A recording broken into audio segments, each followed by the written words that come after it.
देवी कामाक्षी काचिकापुरी प्रद्युम्ने देवी चामुण्डी पंचकट्टने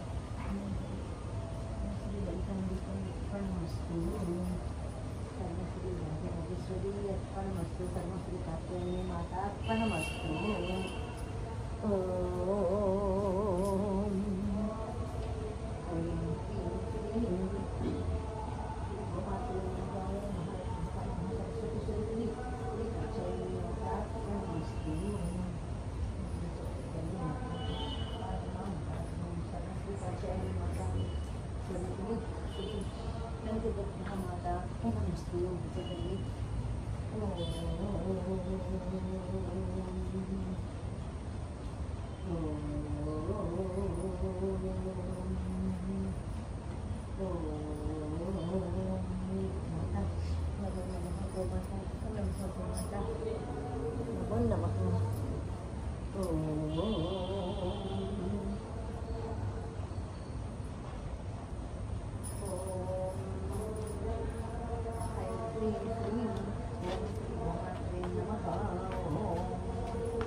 श्रीमन्मन्दकटाक्षलब्धविभव ब्रह्मेन्द्र गङ्गाधरं त्वां त्रैलोक्यकुटुम्बिनीं सरसिजां वन्दे मुकुन्दप्रियाम् ॐ शान्ताकारं भुजगशैलं पद्मनाभं सुरेशं विश्वाधारं गगनसदृशं मेघवर्णं शुभाङ्गं लक्ष्मीकान्तं कमलनयनं योगिनृत्यानगम्यं वन्दे विष्णुं भवभयहरं सर्वलोकैकनाथं ॐ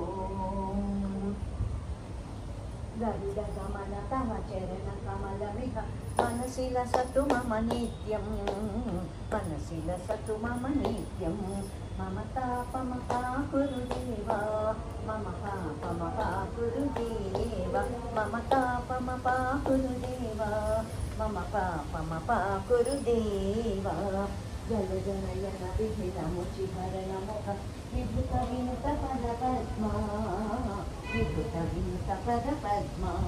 मम तापमपाकुरु देव मम पापमपाकुरु देव मम तापमपाकुरु देव मम पापमपाकुरु देव जलजनयन विधिरमुचिहरणमुख विभुतविनुतपदपद्मा मम तापमपाकुरु देव मम पापमपाकुरु देव शङ्खचक्रधर दुष्टदैत्यहर सर्वलोकशरणा मम तापमपाकुरु देव मम पापमपाकुरु देव भक्तवर्यमिह भूरि करुणय पाहि भारती तीर्थं शङ्खचक्रधर दुष्टदैत्यहर सर्वलोकशरणा मम तापमपाकुरु देव मम पापमपाकुरु देव जलजनयन विधिनमुचिहरणमुख विभुतविनुतपदपद्मा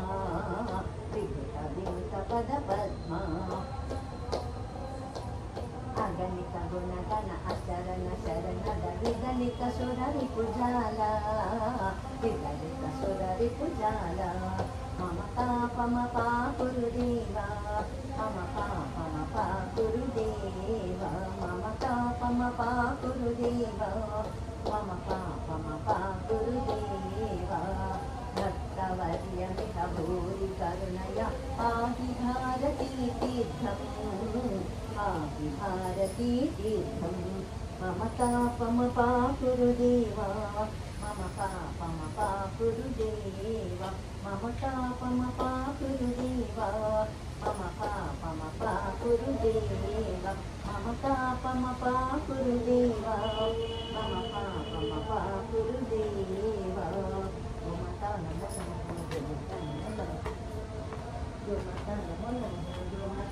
नमो గోమాతా నమో నమః, గోమాతా నమో నమః, గోమాతా నమో నమః, గోమాతా నమో నమః.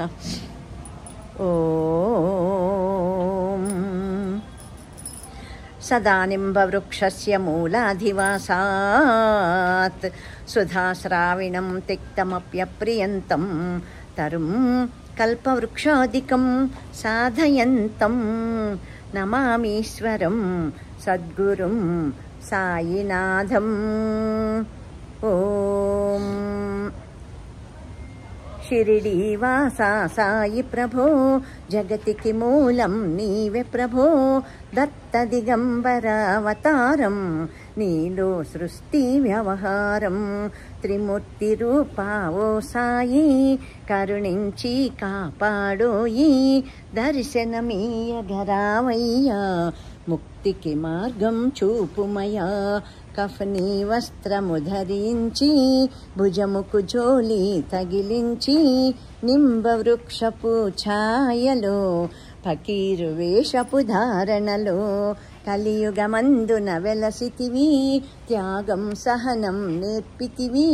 షిరిడి గ్రామం నివాసం భక్తుల మదిలో నీ రూపం. చాందుపాటిలును కలుసుకొని అతని బాధను తెలుసుకొని గుర్రము జాడ తెలిపితివి, పాటిల్ బాధను తీర్చితివి. వెలిగించావు జ్యోతులను నీవు ఉపయోగించి జలములను, అచ్చరు వందెను ఆ గ్రామం చూసి వింతైన దృశ్యం.